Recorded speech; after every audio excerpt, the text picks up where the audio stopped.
अबकारी विभाग पक्षर अंतर्जातिक निशा निवारण और अवैध परिवहन दिवस पालित जुआर मुरुद्र आपण मानके केबी न्यूज 26 को स्वागत।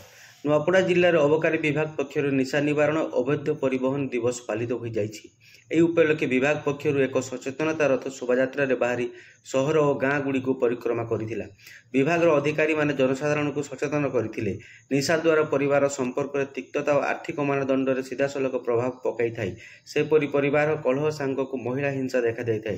तेणु निशारू मुक्त होगापी आह्वान देते।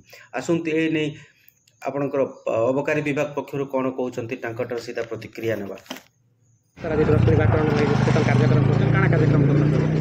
आज जून 26 को अंतर्जातीय ड्रग्स बा निशा निवारण अवैध परिवहन दिवस उपलक्षे आम खड़ियाल अबकारी विभाग जिते आम कार्यकारी बृंद समस्ते जाकि जिते स्कूल अच्छे टाउन एरिया और जिते कॉलेज अच्छे हॉस्पिटल सब एरिया के जाइए आम निशा ड्रग्स के निवारण करमा से उपरे आम विभिन्न सचेतनता कार्यक्रम करूँ।